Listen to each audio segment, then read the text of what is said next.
Former Vice President Mike Pence said Friday he will not be endorsing his former boss and two-time running mate in the 2024 general election. A nod to the deep divisions between the two men that have formed since they left office. It should come as no surprise that I will not be endorsing Donald Trump this year, Pence, who ran an unsuccessful 2024 presidential campaign of his own, said on Fox News. Look, I'm incredibly proud of the record of our administration. It was a conservative record that made America more prosperous, more secure, and saw conservatives appointed to our courts in a more peaceful world. Pence said rather. But that being said, during my presidential campaign, I made clear there were profound differences between me and President Trump on a range of issues. Trump is the presumptive Republican nominee for November's election, setting up a rematch with President Biden. Pence has for roughly 2 years been outspoken that he did not have the authority to reject the 2020 election results on January 6, 2021, despite a pressure campaign from Trump to do so. In launching his own campaign, Pence argued Trump's action on January 6 were disqualifying. The former vice president told Fox News that his differences with Trump are go beyond that day, citing the former president's lack of a plan to confront the national debt, his evasive comments about restrictions on abortion, and his recent opposition to a ban on TikTok, something their administration pursued in 2020. In each of these cases, Donald Trump is pursuing and articulating an agenda that is at odds with the conservative agenda that we have governed on during our 4 years, Pence said. And that's why I cannot, in good conscience, endorse Donald Trump in this campaign. Pence was an unflinching, loyal vice president for Trump throughout their time in the White House, but he emerged as one of the former president's most outspoken critics during his own 2024 GOP primary campaign, which ended last October. The former vice president frequently warned the party against following what he called the siren song of populism and questioned whether Trump was committed to conservative policy goals. Pence joins former New Jersey Governor Chris Christie and former ambassador to the United Nations Nikki Haley as ex-challengers to Trump for the nomination who have yet to endorse him. Others who ran against Trump, including Senator Tim Scott, Florida Governor Ron DeSantis, North Dakota Governor Doug Burgum, and entrepreneur Vivek Ramaswamy, have all endorsed former president. Pence's advocacy group announced last month it would spend $20 million to shape the conservative agenda and help elect conservative candidates. So this is not all that surprising. I mean, you're not. I feel like if you pay any attention to Pence, not even just in that stupid go nowhere presidential campaign of his, but if you actually saw any of the comments or speeches or just public appearances he's had over the last few years, the one key thing that's been consistent throughout all of them is that he's very critical of Trump for January 6th, and saw him as like someone to criticize after that. They really just had their relationship effectively disintegrate as a result of the pressure campaign to get him to overturn the results. And where I draw an issue with Pence in his comment, however, is where he says, I'm incredibly proud of the record of our administration. It was a conservative record that made America more prosperous, more secure, and saw conservatives appointed to our courts a more peaceful world. The only part of that I could say is true is that there were more conservatives appointed to the courts, the 3 Supreme Court justices and then all the lower courts as well. But America more prosperous? I mean, we've had, and this isn't even just the thing that started with Trump, we've had these austerity politics that have left most people unable to afford $1,000 emergency. And most live paycheck to paycheck. So the idea that people were more prosperous or secure is just objectively false, and that's something that has continued, that started before Trump took office, continued after he did, because it's the Uniparty and their austerity politics.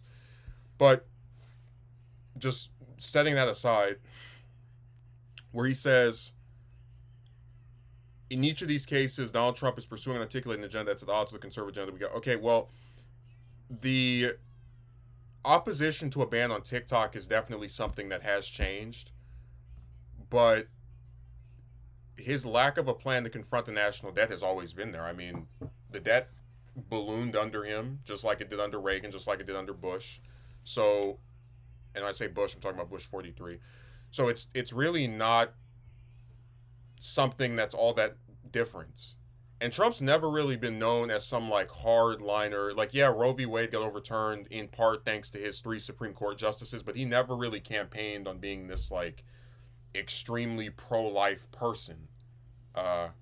So I would say he's really not that much different in terms of his positions than his 2020 campaign. Because I talked before about like in 2016 there was the whole unknown factor of him and what's he actually going to do, and people were trying to write him off as like a moderate when he was in office, governed like a regular conservative.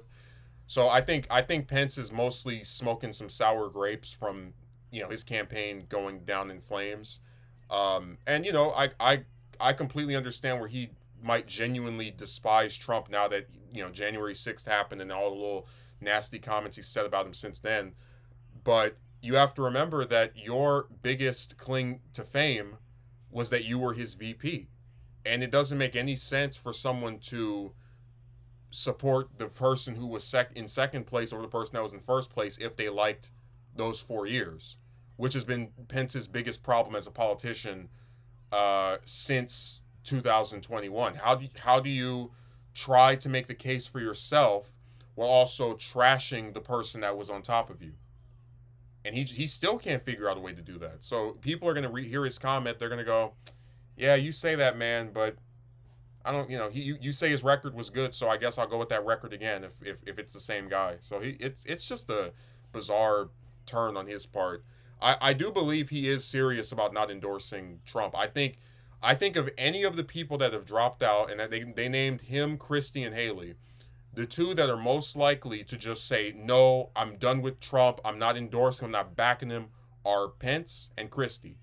Haley still might turn because she's someone that I think is like a careerist and still like believes she can maybe, I don't know, run for president again in 2028, or possibly maybe senator, right, in South Carolina.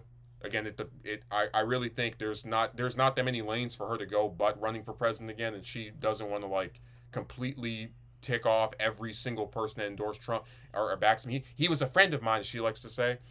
But someone like Pence and someone like Christie, who've been governors of their respective states and who I don't think have any desire to run for senator again, I think this is it. I think Pence might maybe run for president one more time, and even then, it's still, he might be like Dan Quell, his other another VP from Indiana, where they pretty much just run once, and then after they see that there's like no enthusiasm for them, it's like, all right, we'll forget it.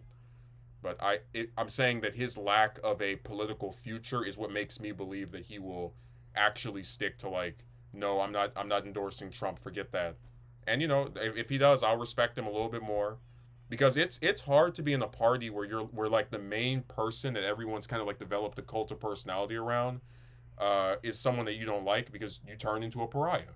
So Pence is a pariah in the GOP, even though he shares all their damn positions, or most of them anyway. And it is uncalled for, but it's not something I feel particularly sorry for him for being in the predicament that he is, because he enabled this nonsense. But I have to give him credit where credit's due.